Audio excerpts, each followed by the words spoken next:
السلام علیکم۔ یہ قصہ اس وقت کا ہے جب ایک دن اللہ کی بارگاہ میں حضرت موسیٰ علیہ السلام نے عرض کیا کہ اے میرے رب، جب میں جنت میں آؤں گا اس وقت وہاں میرے ساتھ کون رہے گا یا ہوگا؟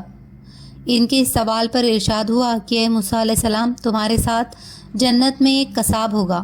قصاب اردو شبد ہے، پہلے گوشت بیچنے والے کو اس نام سے پکارا جاتا تھا۔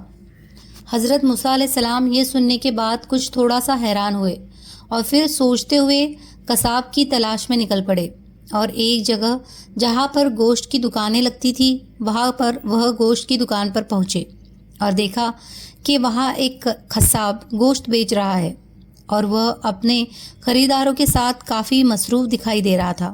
حضرت موسیٰ علیہ السلام اس سے کچھ نہ بولے تو چپ چاپ اس کے کاروبار کو نہارتے رہے۔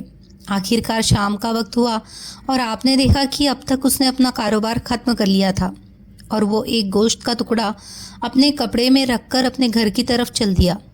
حضرت موسیٰ علیہ السلام نے اس گوشت بیچنے والے کے گھر خود کو مہمان بن جانے کی اجازت مانگی۔ اس کے لیے وہ راضی بھی ہو گیا اور انہیں اپنے ساتھ اپنے گھر پر لے گیا۔ اس کے بعد قصاب نے گوشت پکایا اور روٹیاں بھی بنائیں۔ کھانا پک جانے کے بعد اس گوشت کے کاروباری نے نہ تو خود کھانا کھایا اور نہ ہی حضرت موسیٰ علیہ السلام کو دیا۔ اس نے سب سے پہلے کٹوری میں تھوڑا سا شوربہ نکالا اور نرم روٹیاں توڑ کر اس کو اس شوربے میں مل لیا، اور اس کو لے کر وہ دوسرے کمرے میں چلا گیا۔ وہاں اس کمرے میں ایک بوڑھی عورت آرام فرما رہی تھی۔ اس نے ان کو دھیرے سے اٹھایا اور بڑے پیار سے کھانا کھلایا، اور کھانا کھا چکنے کے بعد پھر واپس انہیں آرام کرنے کے لیے لٹا دیا۔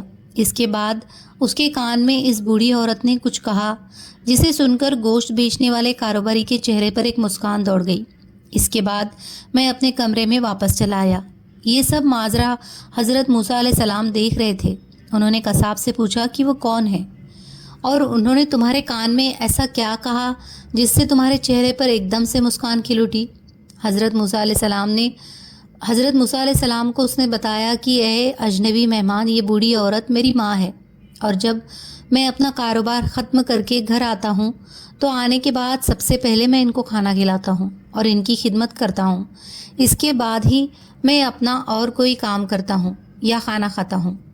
ہر روز میری ماں خوش ہو کر مجھے دعائیں دیتی ہے، اور آج تو انہوں نے ایسی دعا دی کہ مجھے سن کر ان کی بات پر ہنسی آ گئی۔ وہ کہہ رہی تھی کہ اللہ تجھے جنت میں حضرت موسیٰ علیہ السلام کے ساتھ رکھے۔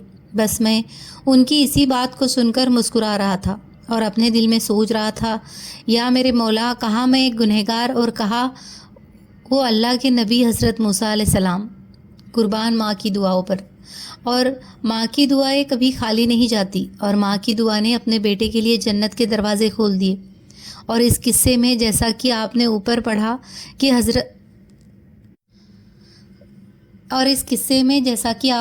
سنا، حضرت موسیٰ علیہ السلام کو اس دنیا کا مالک پہلے ہی بتا چکا تھا کہ تمہارے ساتھ جنت میں کون رہے گا۔ تو دوستو، جو بھی اس کہانی کو سن رہے ہیں ان سے میری دلی گزارش ہے، اپنی ماں کی خدمت کرے اور انہیں روز سلام کیا کرے، اور ان کی سلامتی کے لیے آپ بھی اللہ پاک سے دعا مانگا کرے۔